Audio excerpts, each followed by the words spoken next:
Andriamanitra ny riavana ny fahasoavana sy ny fiadanana avy amin'Andriamanitra Ray Jesosy Kristy tompontsika. Amen.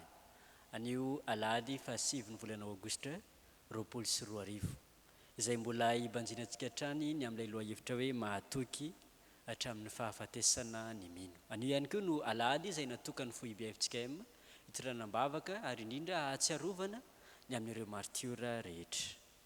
Ho any an-tanantsika ary ny salamo fahaenina amby efapolo amby zato ny andininy rehetra no entintsika amin'deran'ny tompo.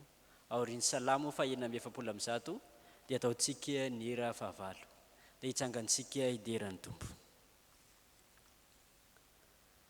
Rehefa hitantsika ny salamo dia andeha rahantsika miredina avy dia rahantsika n'Andriamanitra mianaran'i Jesosy. Alleluia. Mideran'i Jehovah ary fanahiko, hideran'i Jehovah aho raha mbola miainako. Eny, ankalazan'Andriamanitra aho raha mbola velonako. Aza mahatoky ny lehibe na ny zanak'olombelona izay tsy mahavonjy, miala ny fofonainy ka miverina ho amin'ny taniny izy, ary amin'izay indrindra no ahafoana ny fikasany. Sambra izay man'Andriamanitra Jakoba ho mpanampy azy, sady manantena ny Jehovah Andriamaniny izay manao ny lanitra sy ny tany, ny ranomasina sy izay rehetra ao anatiny, izay mitandrina ny fahamarinana mandrakizay, izay manome rariny ho an'ny ampahoriana, izay manome hanina ho an'ny noana. Jehovah mamaha ny mpifatotra, Jehovah mampahiratra ny jamba, Jehovah mampitraka ny mitanondrika, Jehovah tia ny marina, Jehovah miaro ny vahiny, ary manandratra ny kamboty sy mpitondra-tena. Fa mamadika ny lalan'ny ratsy fanahy kosa, manjaka mandrakizay Jehovah hatramin'ny taranaka fara-mandimy Andriamanitra oriziona. Alleluia. Amen.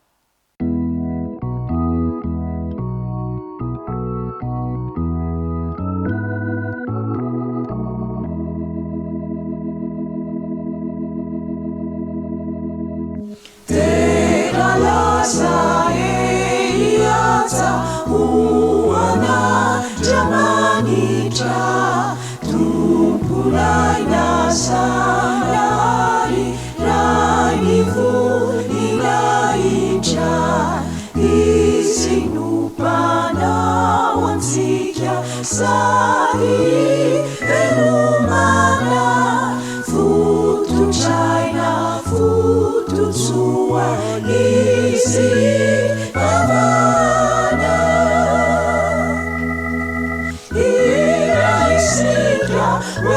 Alleluia, Terra umana, Dia manitra, Dia Alleluia, Alleluia, Alleluia, Alleluia, Alleluia, Alleluia, Ira esira, Alleluia, Terra umana, Dia manitra.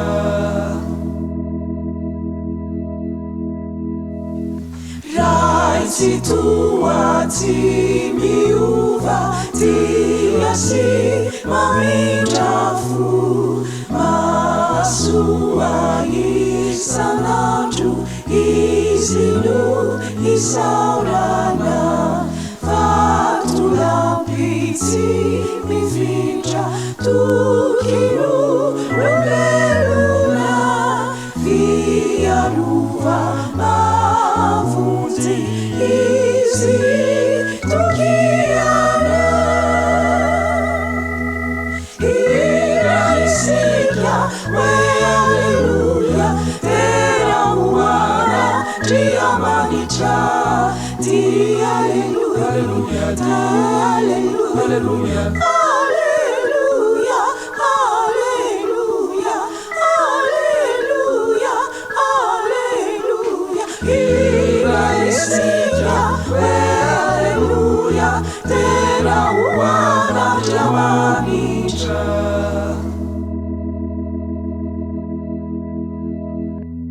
Ndeha iombina amin'ny vavaka isika.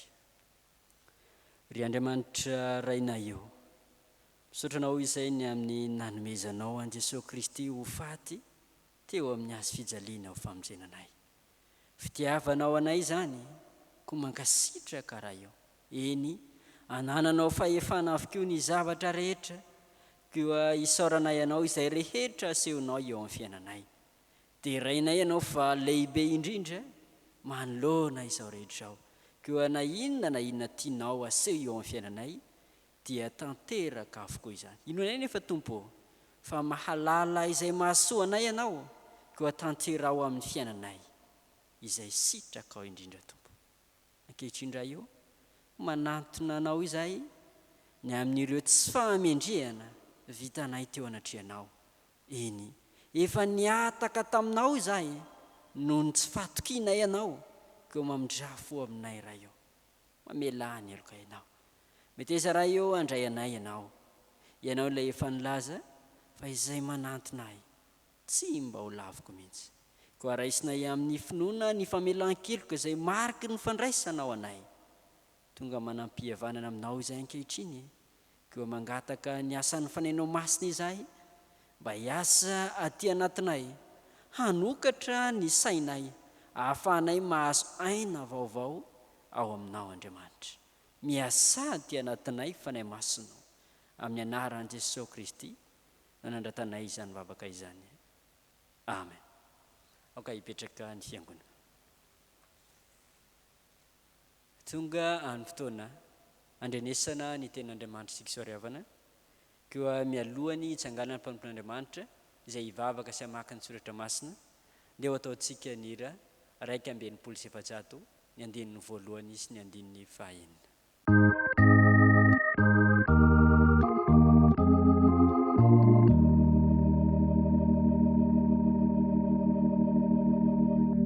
Haukahuana dia manitra ni fanenjeni lalana fauvimi niniana amini lalanzarucha fatukizi mamitaka nitenina dia manisha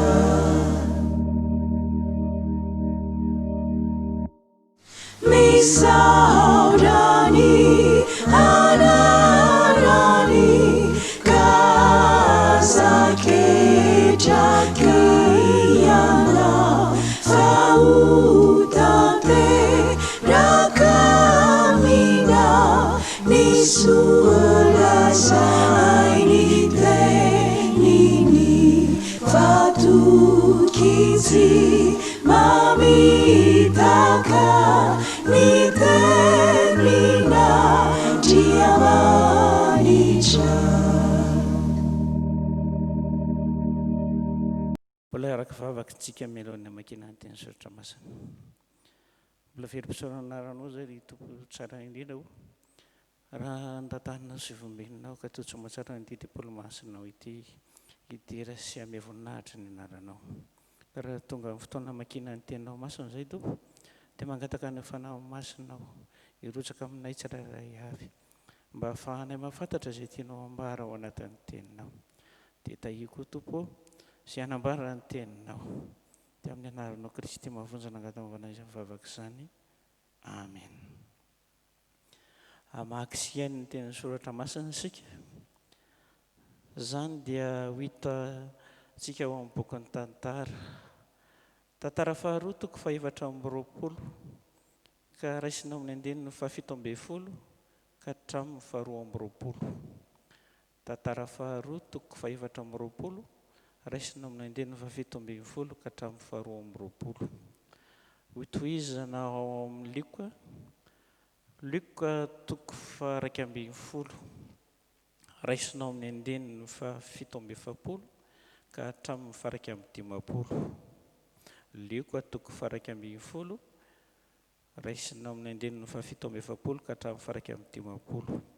Ary ho faranana ao amin'ny bokin'ny Hebreo toko faha-raika amby folo raisinao amin'ny andininy faharoa amby telopolo ka hatramin'ny faha-efapolo.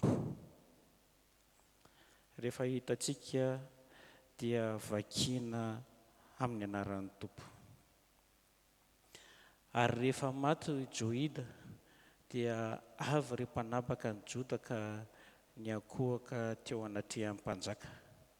dia niaino hazy ny mpanjaka ary nandao an-tranony Jehova Andriamanitra ny razany ireo ka nanompo ny Aseria sy ny Sampy. Dia nisy fahatezerana niandra tamin'ny Joda sy Jerosalema noho ny vahadsoana ary naniraka mpaminany tany aminy izy hampiverina hazy amin'ny Jehova. Dia nananatra azy mafy ireo nefa tsy nety niaino izy. Ary Zakaria zanak'i Joida mpisorona notsindren'ny fanahin'Andriamanitra dia nitsangana teo amin'ny avoavo teo anatrehan'ny vahoaka izy ka nanao taminy hoe izao ny lazaon'Andriamanitra, nahoana ianareo no mandika ny didin'i Jehova ka tsy mahita fanambinana, satria efa nafoy an'i Jehova ianareo dia nafoy anareo koa izy. Dia nanao teti-dratsy ireo ka nitora-bato azy teo amin'ny kianjan'ny tranon'i Jehova araka ny tenin'ny mpanjaka.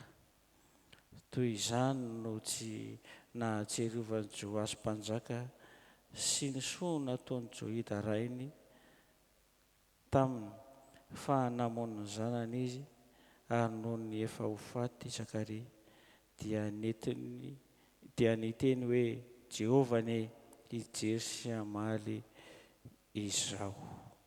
Amen. Lozanareo fa manao ny rary vatom-pahasampaminany ianareo, nefa ny razanareo ihany no namono azy. Dia vavolombelona ianareo ka manaiky ny asan'ny razanareo, fa izy no namono azy ary ianareo kosa no rary vatom-pasany. Koa izany no nanambarany fahendren'Andriamanitra hoe haniraka mpaminany sy apôstôly ho any aminy aho, ka ny sasany ho vonoina ary ny sasany enjehana, mba hadinina amin'ity taranaka ity ny raha mpaminany rehetra izay nalatsaka hatramin'ny nanorenana n'izao tontolo izao, dia hatramin'ny rahan'ny Abela ka hatramin'ny arahan'ny Zakaria izay novonoina teo anelanelan'ny alitara sy ny tempoly. Eny, lazaiko aminareo marina tokoa fa na hadinina amin'ity taranaka ity izany.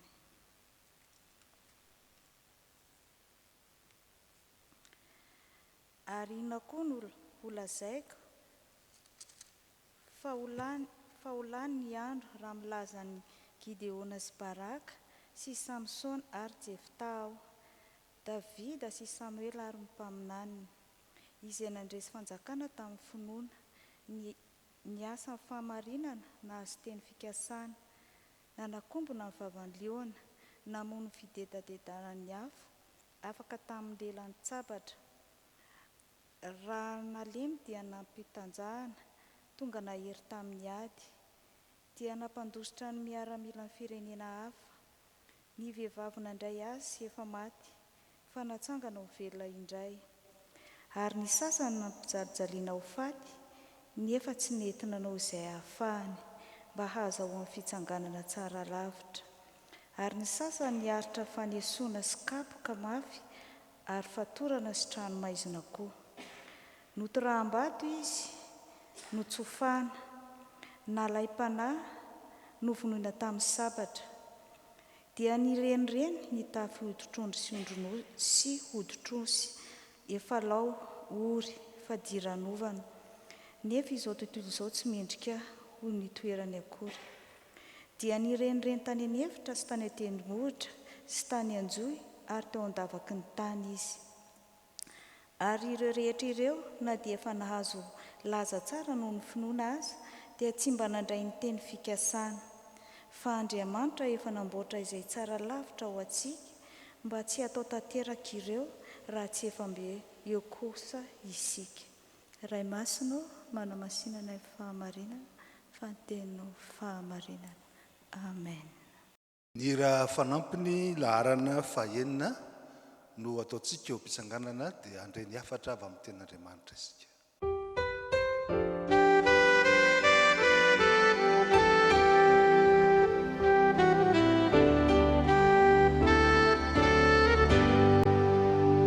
Miteninao Jehova nganae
faly mitsidika anao indray amin'ny alalan'izao fampivavahana izao ho anao izay malalan'Andriamanitra sady voantso no masina ho aminao ne ny fahasoavana sy ny fiadanana avy amin'Andriamanitra ray izy Jesosy Kristy tompontsika.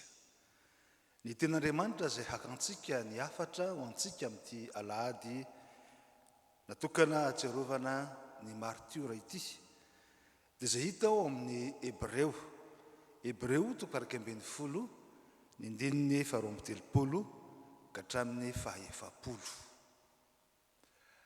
Raha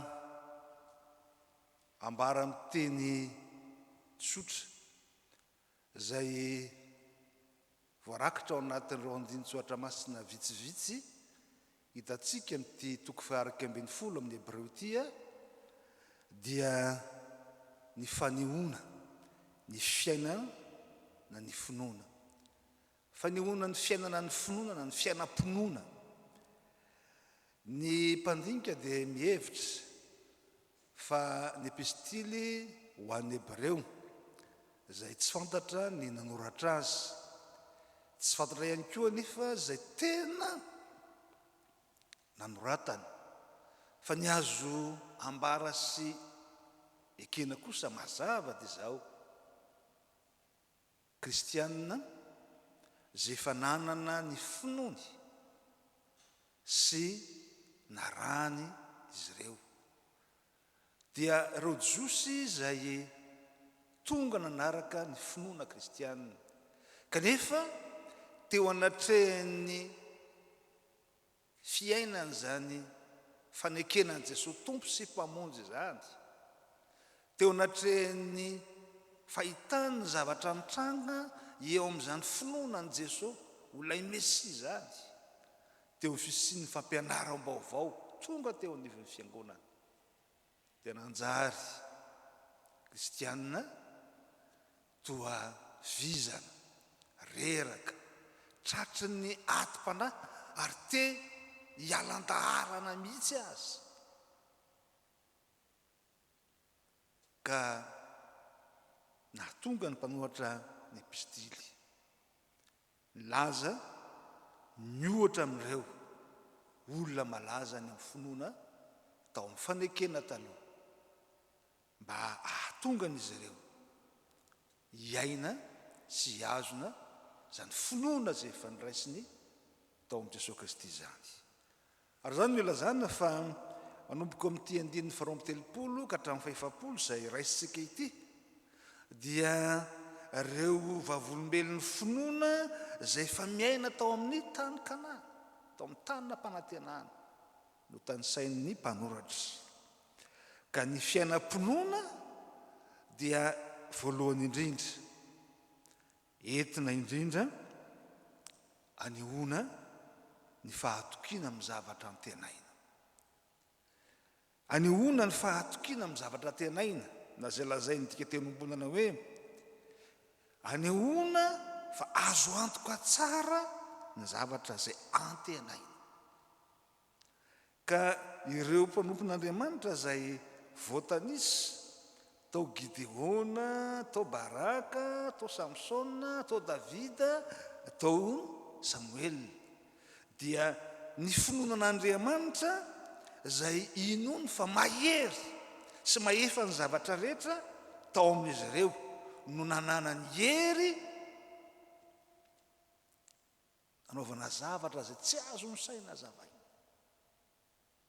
nanaovana zavatra zay tsy azo takariny fahalalana mahaolona fotsiny zao. Fa zany finoana zatra zay antenainy sy ny tokiny momba an'Andriamanitra lay mahery noho ny firenena rehetra no nahatonga azy ireo anana ny hery tsy hita pesipesena. Ary fantatsika fa raha Gideona sy Baraka ry Samsona, Jefta dia samy voatantara ao anatin'ny bokin'ny mpitsara, ireo olo malaza ny finoana ireo. Ary izy ireo dia samy natsiaro bitika sy kely teo anivon'ny mpianakavy ny finoana, fa noho ny amin'ny finoany an'ilay Andriamanitra mahery dia navita zavatra mihoatra ny heriny maha-olombelona izy ireo. Levana malala zany finoana lazaina izany dia efa faharitany mpanoratra ny epistily ho an'ny Hebreo raha teo eo amin'ny 1:1. Ilazany hoe ny finoana dia fanehoana na fahatokiana ny zavatra antenaina. Inona no antenaina na tena azonao antoka tsara ny momba an'Andriamanitra.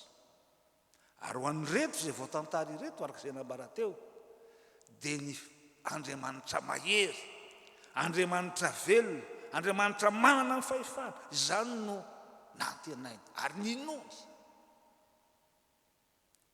Dia navita Gideona na kely atao anatin'ny fokom-pirenena azy, nanavotra ny zanak'Israely teo ambany tanan'ny Mediana.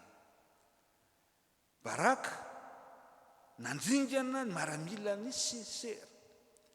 Samsona nanatsambaka ny vavan'ny leona tanora tahaka ny fanasamahana zanakoso, na dia tsy misy ny andinina aza tena ampelatana azy.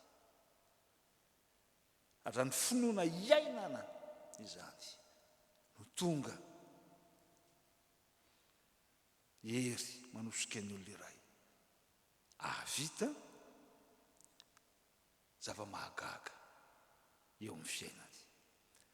Levana malala ny vanim-potoana iainantsika ankehitriny dia vanim-potoana zay mampiravoravo tanana ny maro,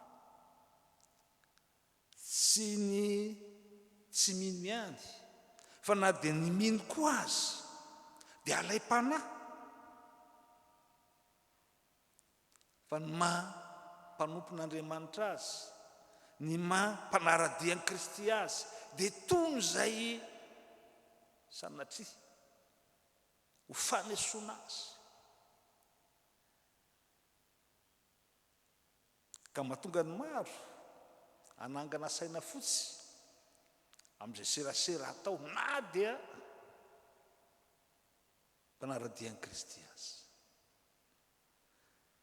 Tarihiny zao ten'Andriamanitra zao sika mba ahalala fa teo amin'izay mpanaradian'i Kristy, teo amin'izay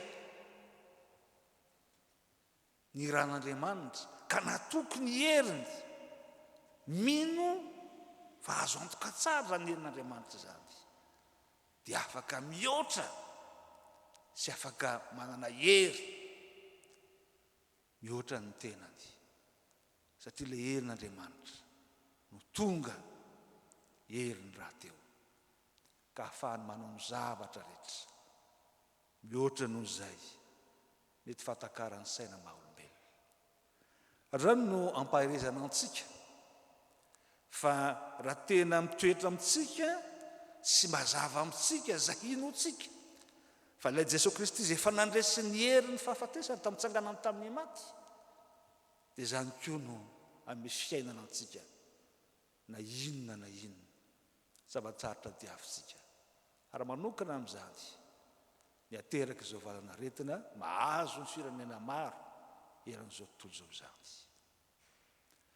Fa ny fiainam-pinoana ihany koa izay hitantsika sy lazainy eto dia fanehoana ny zavatra tsy hita,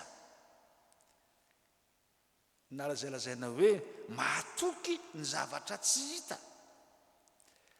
Hitantsika manomboka amin'ny 7:30 ka hatramin'ny 9:30 izany fa reo zay nanara-dia an'i Kristy dia betsaka tamin'izy ireo no niara-ny fahoriana tsy hain'ny saina fantarina na zaka ny saina maha-olombelona. Fa nisy zay nitsofaina, nisy zay voatery tsy maintsy niala tamin'ny fonenany ka nandositra ny ainany fahoriana lalina. Eny natao anatiny zany atao hoe fijaliana zany izy ireo, dia tsy nandany finoany an'i Kristy kosa, tsy niala fa niazona hatramin'ny fofonainy zany finoana an'i Kristy zany, satria mahatoky ny zavatra tsy hita zay lazaina hoe efa hita ny sahady zay tsy hitan'ny maso fa tsara lavitra no zay hitan'ny maso ny fiainana zay omen'Andriamanitra azy raha miazona ny finoana an'i Kristy izy. Ary zany mila zany mpamoatra ny Hebreto hoe raha ny izao tontolo zao dia ny hevitra n'izy ireo ho toy ny zay tsy mendrika iaina eo anivon'izao tontolo zao. Ny tena marina nefa dia izao tontolo zao no tsy mendrika handrayan'ny olona tahaka an'izany zay manana ny finoana fa manana toerana sahaza lavitra sy tsara lavitra ho azy izy, dia ny fiainana zay efa natolotr'Andriamanitra azy. Ary raha ny fahitana ny tsy hita ny fahatokiana izany ny finoana atao amin'izy ireo ka naleony nanolotra ny ainy, satria fandalovana ihany amin'izao tontolo zao fa ilay maharitra mandrakizay ny efa iainany sady. Ilevana malala ny fiainam-pinoana ary zay ambarany ten'Andriamanitra eto dia finoana ny fisin'ny fiainana maharitra mandrakizay feny fahasambarana zay omen'Andriamanitra zay mahatoky azy hatramin'ny fahafatesana. Ary zany finoana zany no mahatonga ny fahafahana hiaritra sy haharitra amin'izay mety fahoriana mety tsy ho takatry ny sain'olombelona eritreretana, amin'izay mety fiaretana ihany koa aza amin'izany fanarahana ny tompo zany. Isika eto Madagasikara ary manokana amin'izany isika FJKM dia ambara fa fiangonana zanaky ny martiora, satria fantatsika fananana ny martiora sika tao Rasalama martiora vehivavy, tao Rafaralandriamazoto zay lehilahy voalohany, tao ry Ramanandalana sy ny namany zay nanana an'izany fahatokiana ny zavatra tsy hita izany, ka na dia afaka nyaina sy niaro ary niala tamin'ny fandefonana sy ny famonoana ary ny fandorana azy, dia nisafidy hanolotra ny ainy mba ho amin'ilay fiainana mandrakizay no man'ny tompo azy. Rehefa malala indraindray rehefa tojo zava-sarotra ny kristianina iray dia heveriny fa ilay finoana izay narahany tao amin'i Kristy no diso, satria manantena izy sy heveriny na tsy fantany izay inony.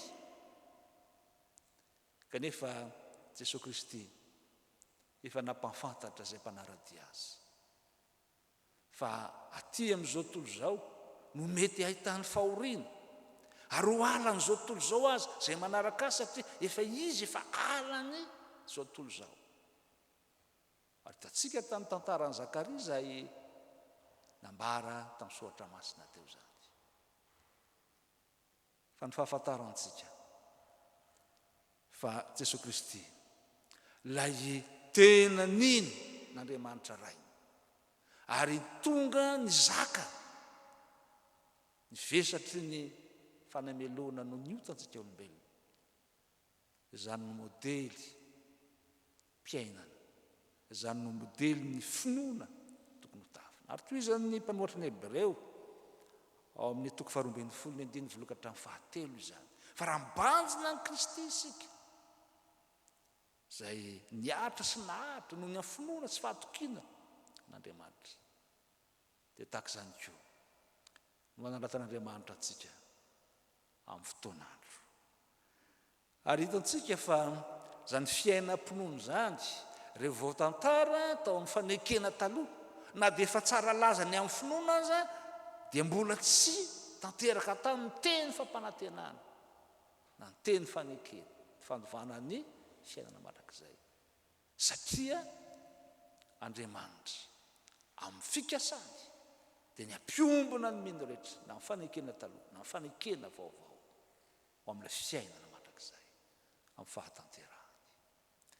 Rehefa malala tsarovy ary fa fanarahana ny Kristy na zay ambarana hoe maha-kristianina atsika, dia ny finoantsika ny Jesosy ho tompo sy mpamonjy sy ny fandraisantsika azy ho tompo ny fiainantsika.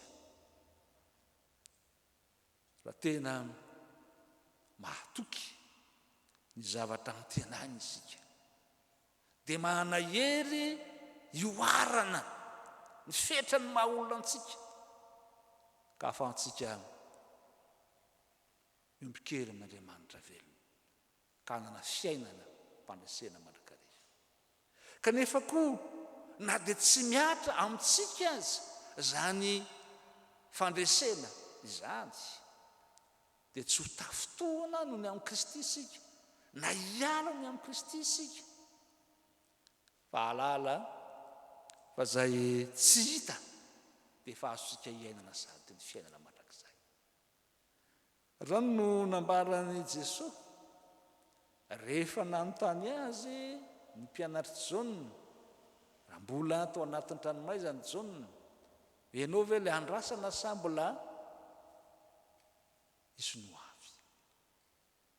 Dia lazain'i Jesosy ny asa mahagaga nataony, ny amin'ny fiatra ny filazantsara, fanafahana, ary dia ny farany amin'ny hoe sambatra izay tsy tafitohana noho ny amiko, izany hoe izay tena mino sy mahatoky ny zavatra tsy hita, ka na dia tsy mbola miatra aminy aza ny herin'ny fandresena filazantsara, dia fantany fa Andriamanitra mahatoky, ka efa nametraka toerana sy nanomana toerana tsara lavitra ho azy, ka dia haritra sy haritra hatramin'ny farafofona izy.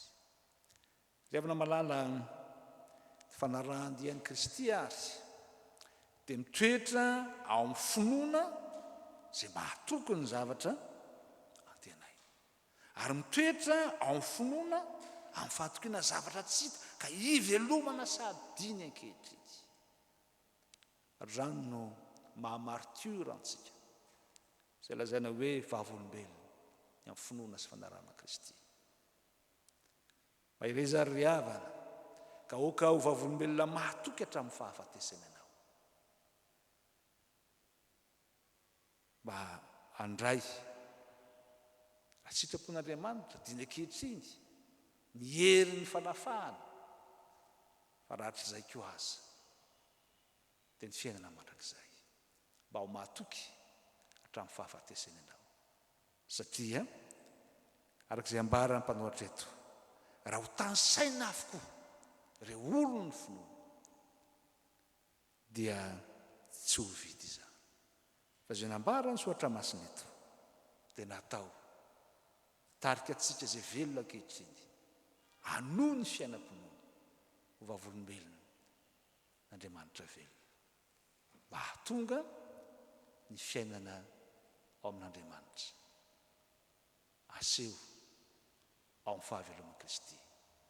Fa ny fandresena eto mandresy tontolo izao ny soatra masina dia ny finoantsika oka ary tombo amin'ny finoantsika ka iaina izany na mora na amin'ny sarotra. Dia n'Andriamanitra irery ny voninahitra ao amintsika kosa ny fahafenoan'ny hery ny finoana ao amin'i Jesosy Kristy. Amen.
Masaka chua na umanda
Ivavaka isika Andriamanitra arainay hoe rainay amin'ny anaran'i Jesosy Kristy zanakao ianao indray ny fifalian'ny fonay noho ny amin'ny teninao izay mampitombo indray ny finoanay ka tonga anay anatenana dia tsy hita aza ny famonjenao fa raindray Jesosy dia takona aminay tokoa izany kanefa dia matoky sy mino izay fa ianao Kristy ilay efa nisantatra sady izany fiainana izany no hanoro anay. Dia matoky koa izay Jesosy ny amin'ireo mpanomponao marobe voalaza atao anatin'ny teninao Andriamanitra na atoky anao na dia tsy nahita aza Tompo dia naseho anao ny voninahitra ao teo amin'ny fiainany ka nandresy mandrakariva izy noho ny amin'ny fahatokinanao Andriamanitra. Dia mangataka aminao Tompo mba ho fiainonao koa ny finoanay mba hatoky anao amin'ny zavatra rehetra izay ary anantena fa ianao Kristy dia ampy ho anay izay mino sy matoky anao. Apetraka aminao ny finoanay manontolo ampitomboy izany finoanay izany Jesosy ka tsy ampiherikerika foana anay mpanomponao fa hatoky anao hatramin'ny fahafatesana izahay.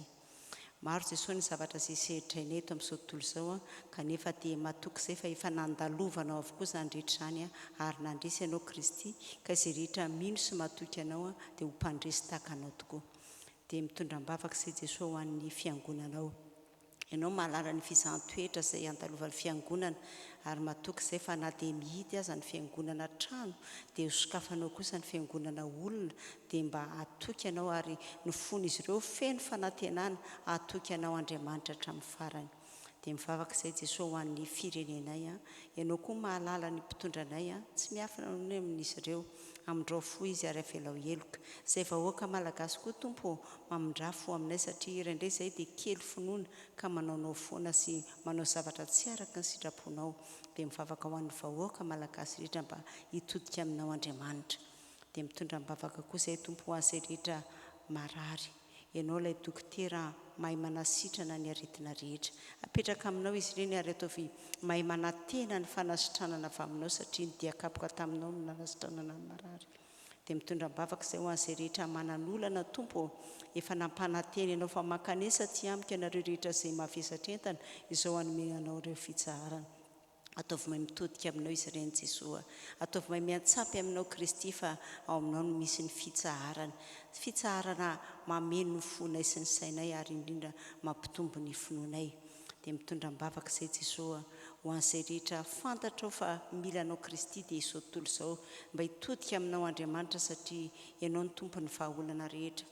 Miala nenina tokoa ny manam-pahaizana maneran-tany anasitranana izao arety mandringa an'izao kanefa ny azo antoka Tompo dia ianao no mifeny zavatra rehetra ka ataovy mahay mitodika any aminao ny firenena satria ianao ihany no azo antenaina hamonjy an'izao tontolo izao. Maro Jesosy ny hetaheta ny fonay, maro ny zavatra tianay hoentina mivavaka fa ianao mahalala izay mahasoa mihoatra noho izay heverinay. Ka indro ny vavakay Jesosy ombonanay amin'ilay tsara sady ferona ampianarinao manao hoe rainay izay ny an-danitra ho amasinany eny naranao ho tonga ny eny fanjakanao atao any eny sitraponao ety an-tany tahaka ny eny an-danitra omeo anay noho izay hanina saza ho anay ary mamela ny elokay tahaka ny namelanay izay meloka taminay aza mitondra ny any amin'ny fakapanahy fa manafanay amin'ilay ratsy anao ny fanjakana sy ny hery ary ny voninahitra mandrakizay. Amen. Dia hitsangantsika anambara ny finoantsika ny Tompo. Ny fanekempinoana faharoa ny arahantsika manonina fitsirontsika vavolombelona eo anatrehan'ny Tompo. Isika minon'Andriamanitra iray totoa mpanao ny lanitra sy ny tany ary ny zavatra rehetra na ny hita na ny tsy hita. Ary an Jesosy Kristy Tomporay zanak'alay tokan'Andriamanitra nateraky ny ray talohan'izao rehetra ao ny mazava avy amin'ny mazava Andriamanitra tokana avy amin'Andriamanitra nateraka fa tsy natao miray amin'ny zavatra rehetra. Izy no nahariana izao tontolo izao noho ny amintsika olombelona sady famonjena antsika dia nidina avy tany an-danitra izy ary nataony fanahy masina nofo avy tamariva izy tsiny dia tonga olona izy nomboina tamin'ny azy fijaliana ho fanavotana antsika tamin'ny nanapahany Pôntio Pilato izy. Nijaly izy ka nalevina, nitsangana tamin'ny maty tamin'ny andro fahatelo. Araka izay voasoratra izy. Niakatra ho any an-danitra izy ary nipetraka ao an-tanana ankavan'Andriamanitra ray, avy any ivelona indray amin'ny voninahitra hitsara ny velona sy ny maty ary mandrakizay ny fanjakana. Isika mino ny fanahy masina, tompo sady mpanome aina, izay avy amin'ny Ray sy ny Zanaka ka hitsaoana sy ankalazaina miaraka amin'ny Ray sy ny Zanaka. Izy dia niteny tany vavampaminany, isika mino ny fiangonana iray masina miorina amin'ny fanambarany apôstôly ary manerana izao tontolo izao. Isika manaiky ny batisa ho iray ho familan-keloka sady manantena ny fitsanganany tena maty ary ny fiainana mandrakizay. Amen. Isaorantsika ny tompo ny amin'ny nahafahantsika niombona indray tamin'ny tian'io tia nanompo azy. Amarana izao fotoan'izao isika koa indray ny tsodrano, aoriany tsodrano dia ny hera 8:30 ny andinin'ny voalohany, faharoa ary ny fahaefatra no ataontsika. Raiso amin'ny finoana ny tsodrano izay atolotra amin'ny anaran'i Jesosy Kristy tompontsika, fa izy no hatanteraka izany ho antsika. Ary Andriamanitra ny fahasoavana rehetra izay efa niantso anareo any amin'ny voninahiny mandrakizay eo amin'ny Kristy, rehefa niaritra fahoriana vetivety anareo, dia izy hatanteraka sy ampiorina ary ampitoetra anareo. Amen.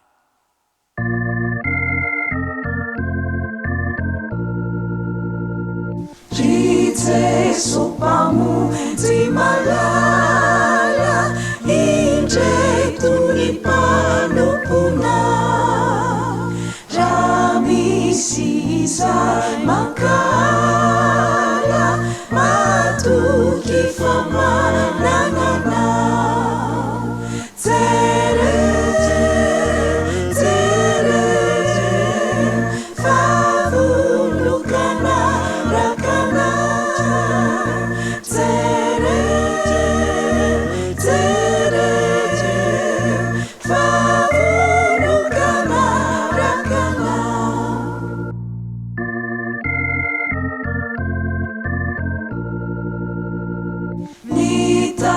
Nitafikiatao Satana, milofo amotrakanay.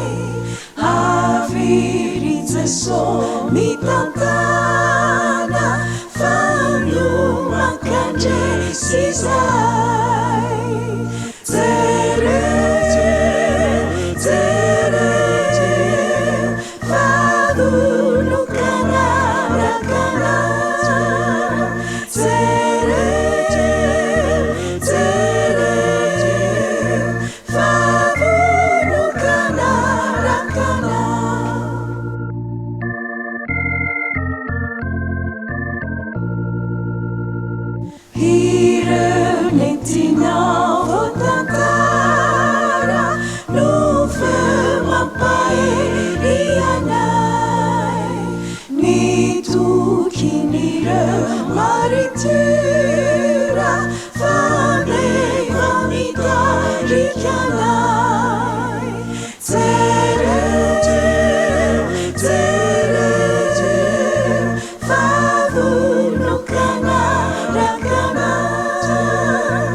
Andriamanitra irenen'ny voninahitra amin'ny anaran'ny Ray sy ny Zanaka ary ny fanahy masina.